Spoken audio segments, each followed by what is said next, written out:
Students, class 10th में chapter first जो है केमिकल रिएक्शन एंड इक्वेशन, उसी को कंटिन्यू कर रहे हैं अपन, जिसमें लास्ट टाइम में एक्सरसाइज देख रहे थे और कुछ एक्सरसाइज अपन ने इसमें करी हुई थी। और उसी एक्सरसाइज में जो नेक्स्ट क्वेश्चन है, what do you mean by precipitation reaction. Precipitation reaction explain by giving example. तो प्रेसिपिटेशन रिएक्शन जनरली जो मैंने आपको बताया हुआ था कि जो रिएक्शन होती है जिसमें प्रेसिपिटेट फॉर्म होता है ना, सॉलिड मास बनता है जिसमें, है ना, तो उस टाइप की रिएक्शन जो होती है उसको कहा जाता है प्रेसिपिटेशन रिएक्शन। जैसे फॉर एग्जांपल इसका जो आंसर दिया हुआ है, ए reaction in which insoluble solid, है ना, इनसॉल्युबल सॉलिड मास जो बनेगा, है ना, उसको अपन क्या कहेंगे, प्रेसिपिटेट, है ना। और इस टाइप की जो रिएक्शन होती है उसको कहा जाता है प्रेसिपिटेशन रिएक्शन। जैसे फॉर एग्जांपल यहाँ पे दिया हुआ है सोडियम कार्बोनेट। ये क्या है, सोडियम कार्बोनेट की रिएक्शन जब कैल्शियम क्लोराइड से होती है, CaCl2, है ना, तो क्या बनेगा, यहाँ पर कैल्शियम कार्बोनेट फॉर्म होगा। ये जो कैल्शियम कार्बोनेट है ये सॉलिड फॉर्म है, ये, हाँ, जो टेस्ट ट्यूब होती है, ये जो टेस्ट ट्यूब है ये, इसमें जब इन दोनों की रिएक्शन होगी, सोडियम कार्बोनेट और कैल्शियम क्लोराइड की, तो यहाँ पर जो सॉलिड मास जो बनेगा, यहाँ पर तो सॉल्यूशन भी रहेगा, है ना, लेकिन यहाँ नीचे जो सॉलिड मास आपको मिलेगा वो किसका होगा, कैल्शियम कार्बोनेट का। ठीक है। अब ये जो सॉलिड मास जो बना हुआ है इसी को क्या कहा जाता है, इस टाइप की रिएक्शन जो होती हैं उसको कहा जाता है प्रेसिपिटेशन रिएक्शन। ठीक है। इसी तरह से जो इसमें एक और इक्वेशन दी हुई है ना, इसको भी आप देख लें कि इस इक्वेशन में क्या है, in this reaction calcium carbonate is obtained. ये तो ऊपर का जो मैंने आपको बताया हुआ वो है। Another example of precipitation reaction क्या है, सोडियम सल्फेट। यहाँ पे लिया हुआ है सोडियम सल्फेट और बेरियम क्लोराइड, BaCl2। अब यहाँ पर जो बेरियम सल्फेट है मतलब Na2SO4 प्लस BaCl2, तो यहाँ पर क्या फॉर्म हो रहा है, BaSO4, बेरियम सल्फेट। ये जो बेरियम सल्फेट बना हुआ है ये बेरियम सल्फेट फॉर्म होगा और सोडियम क्लोराइड बनेगा। ये जो बेरियम सल्फेट जो बना हुआ है यही क्या है, प्रेसिपिटेट, है ना, नीचे फॉर्म में इस तरह से बना होता है। और इसमें जनरली जो रिएक्शन होती है उसमें नीचे इस तरह से साइन होता है। इसका मतलब होता है कि यहाँ पर बेरियम सल्फेट का प्रेसिपिटेट फॉर्म हुआ है ना। क्लियर हो गया। नेक्स्ट क्वेश्चन देखो। नेक्स्ट क्वेश्चन क्या है, क्वेश्चन 16 जो दिया हुआ है, explain the following in terms of gain और loss of oxygen with 2 examples. अब देखिए, जो ऑक्सीडेशन और रिडक्शन जो बताया हुआ है यहाँ पर आपको ये ऑक्सीडेशन और रिडक्शन बताना है, गेन ऑफ ऑक्सीजन और लॉस ऑफ ऑक्सीजन। तो यहाँ पर ये जो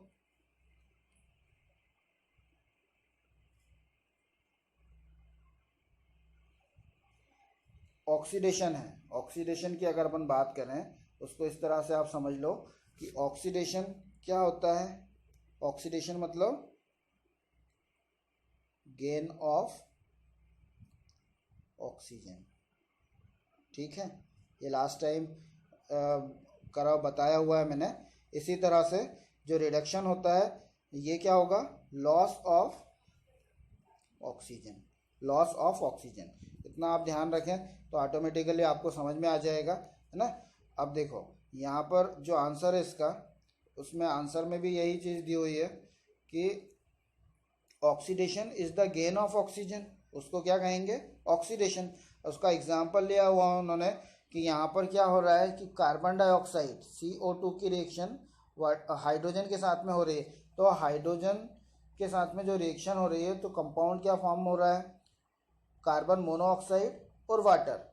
अब क्या हो रहा है, यहाँ पर वाटर जो फॉर्म हुआ है मतलब यहाँ पर हाइड्रोजन जो है उसमें क्या हो रहा है, एडिशन ऑफ ऑक्सीजन, ऑक्सीजन उसमें ऐड हो रही है, तो ये वाटर फॉर्म हो रहा है। हाँ, तो ये एक एग्जांपल हो गया। इसी तरह से copper plus oxygen, another example जो दिया हुआ है, तो यहाँ पर भी वही हो रहा है, कॉपर की रिएक्शन ऑक्सीजन के साथ में, और ये क्या बना रहा है, कॉपर ऑक्साइड, मतलब क्या हुआ, एडिशन ऑफ ऑक्सीजन। यहाँ पर भी ऑक्सीजन का क्या हुआ है, एडिशन हुआ है। तो ये दो एग्जाम्पल हो गए ऑक्सीडेशन के, है ना। इसी तरह से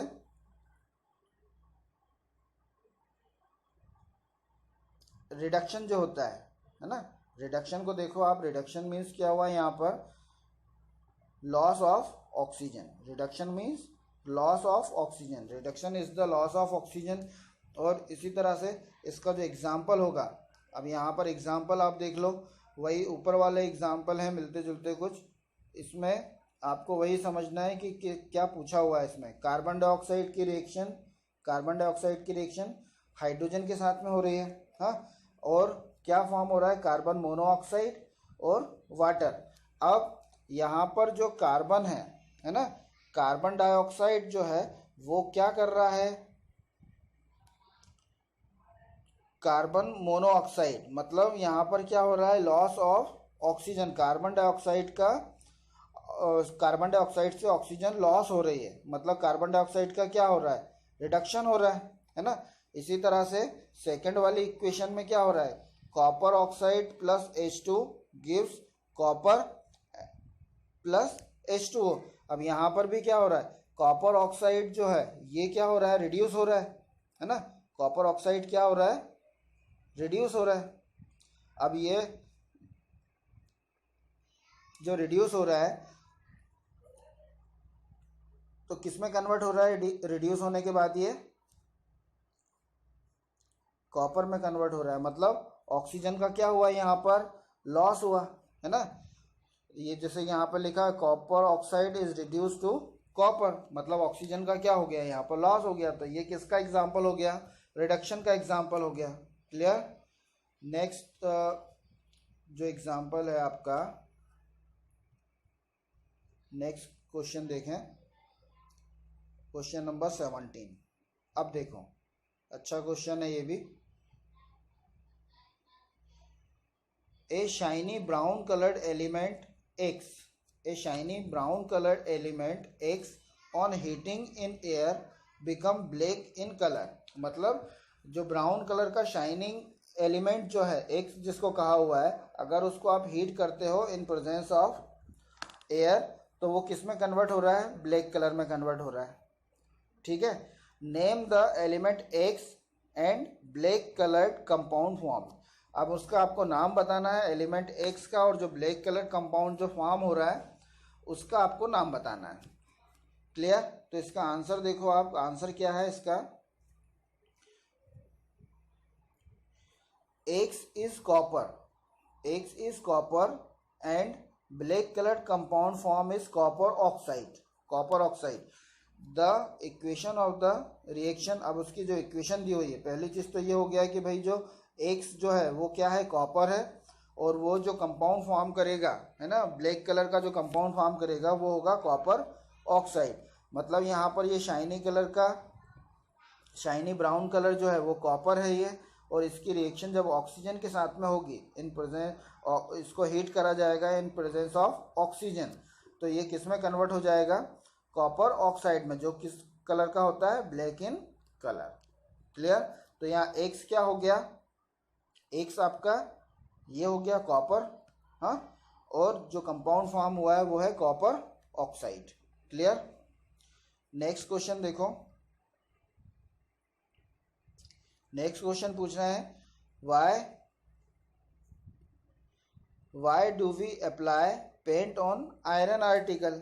भाई जो कोरोजन होता है, कोरोजन अपन ने पढ़ा हुआ था, तो कोरोजन को कोरोजन से प्रिवेंट करने के लिए उस पर जो आयरन आर्टिकल्स होते हैं उसके ऊपर क्या हो जाता है कि उसमें एक तरह की लेयर डेवलप हो जाती है, जिससे कि वो मॉइस्चर जो है या एटमॉस्फेरिक ऑक्सीजन जो है उससे उसकी रिएक्शन नहीं हो पाती, जिसकी वजह से वो जो आयरन आर्टिकल हैं वो कोरोड नहीं होते हैं। अब उसका एक अच्छा सा एग्जांपल है कि भाई अगर उसके ऊपर आप पेंट कर दें तो वो एक प्रोटेक्टिव लेयर टाइप का उसके ऊपर बना लेते हैं, जिसकी वजह से उसमें जो आयरन आर्टिकल्स हैं उस पर रस्टिंग नहीं होती है। ठीक है। जैसे यहाँ पर क्वेश्चन में आंसर लिखा हुआ है, iron article are painted because it prevent them from rusting, है ना। वो किससे बचाव करता है, रस्टिंग से बचाव करता है। व्हेन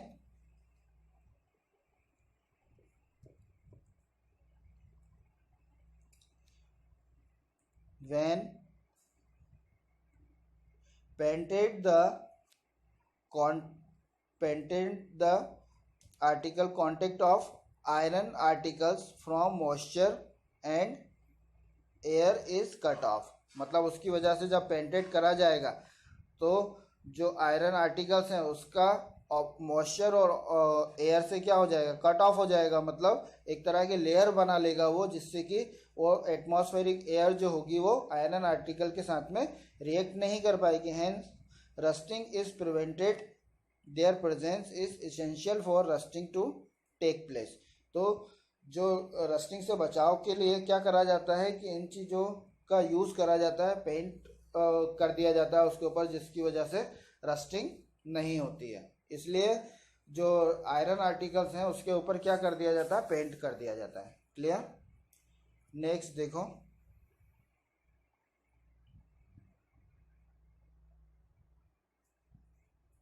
नेक्स्ट क्वेश्चन है oil and fat containing food items are flushed with nitrogen why. जो फूड मटेरियल जैसे वेपर्स वगैरह आप खाते हैं, चिप्स वगैरह खाते हैं आप, है ना, तो उसमें आपने देखा होगा कि जो वेपर्स होते हैं उसके वो एकदम बिल्कुल क्या होते हैं, फूले हुए होते हैं। उसमें जो गैस भरी होती है वो ऑक्सीजन वगैरह ये सब टाइप की गैस नहीं होती है, उसमें नाइट्रोजन गैस होती है, जिसकी वजह से वो क्या होता है, नाइट्रोजन गैस, और वो किसी इन सब चीज़ों जो फूड मटेरियल है उनके साथ में किसी तरह की रिएक्शन नहीं करती है ना, जिसकी वजह से वो जो आइटम्स होते हैं वो काफ़ी टाइम तक क्या होते हैं, अच्छे बने रहते हैं वो, है ना, उनमें किसी तरह की उसमें स्मेल नहीं आती है। और इसको क्लियरली आप इस तरह से देख सकते हो, nitrogen is an inert gas and does not easily react with this substance, मतलब वो जो सब्सटेंस है उसमें जो भी चीज़ होगी, है ना, वो क्या होता है उसके साथ में रिएक्शन नहीं करती। On the other hand oxygen react with food substance and makes them rancid. और जो ऑक्सीजन होती है इन सब्सटेंस के साथ में रिएक्ट कर देती है, मतलब उसको ऑक्सीडाइज कर देती है, जिसकी वजह से वो क्या हो जाते हैं, रेंसिड हो जाते हैं, मीन्स उनमें स्मेल आने लगती है, एक अजीब तरह की खराब smell. Thus bag used in packing food packing food items are flushed with nitrogen gas to remove oxygen inside the pack. तो उसमें क्या करा जाता है कि जो ऑक्सीजन उसमें प्रेजेंट होती है उसको रिमूव करने के लिए उसमें ऑक्सीजन गैस को फ्लश करा जाता है, जिससे कि वो जो ऑक्सीजन होगी वो रिमूव हो जाएगी। When oxygen is not present inside the pack, rancidity of oil and fat containing food items is avoided. तो उसकी वजह से क्या होगा कि अगर उसमें ऑक्सीजन प्रेजेंट नहीं होगी, है ना, तो वो जो आइटम्स होंगे वो क्या होंगे, रेंसिड नहीं होंगे। क्लियर? अब देखो नेक्स्ट जो क्वेश्चन है, लास्ट क्वेश्चन है ये,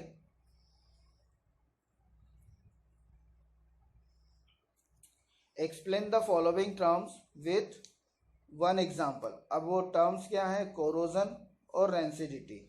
अभी आपको मैंने बताया हुआ था, इससे पहले एक क्वेश्चन आया हुआ था जिसमें कोरोजन की बात हुई थी, रस्टिंग ऑफ आयरन, और इससे अभी एक क्वेश्चन आया था नाइट्रोजन वाला जिसमें रेंसिडिटी की बात हुई थी। तो उसी को आपको यहाँ पर एक्सप्लेन करना है। इसको इस तरह से आप एक्सप्लेन कर सकते हैं कि जो कोरोजन है, कोरोजन, व्हाट इज कोरोजन, है ना, बहुत इंपॉर्टेंट क्वेश्चन है ये, ज़्यादातर एग्जाम में पूछा जाता है, ये बहुत IMP क्वेश्चन है ये, है ना। Corrosion is defined as a process where material usually metal deteriorate as a result of chemical reaction with air, moisture, chemicals.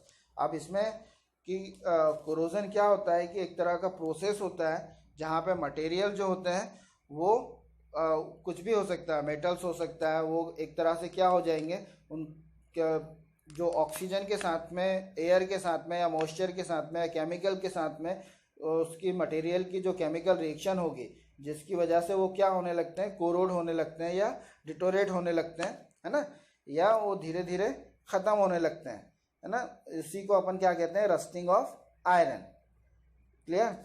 For example यहाँ पे एग्जाम्पल जो दिया हुआ है, एग्जाम्पल को देख लो आप, एग्जाम्पल से और क्लियर हो जाएगा। जनरली आयरन का इसमें एग्जाम्पल लिया जाता है ना। तो वो एग्जाम्पल क्या है, आयरन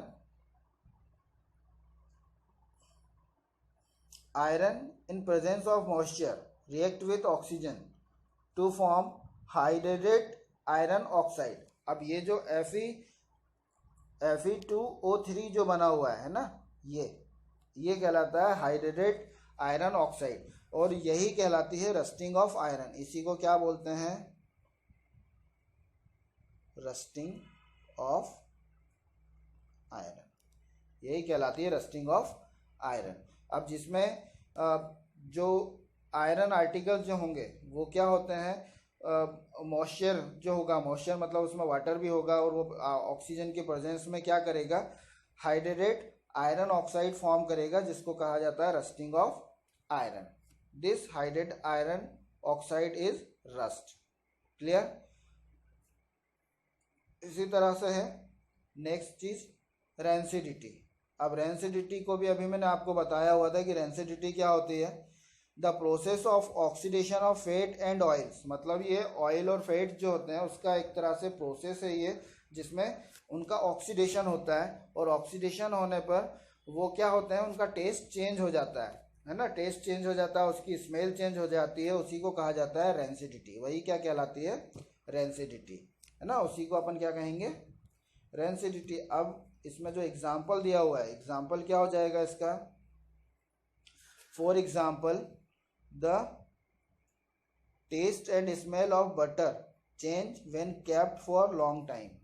तो यहाँ पर क्या होगा, जैसे वो आप खाते होंगे, बटर खाते होंगे आप, तो उसको अगर ज़्यादा टाइम तक आप रखा रहने दें तो उसमें उसका टेस्ट जो होता है वो चेंज हो जाता है।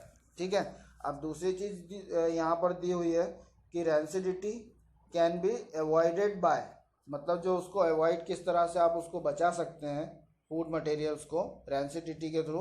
तो यहाँ पर उसको इस तरह से बताया हुआ है, इसको भी देख लें।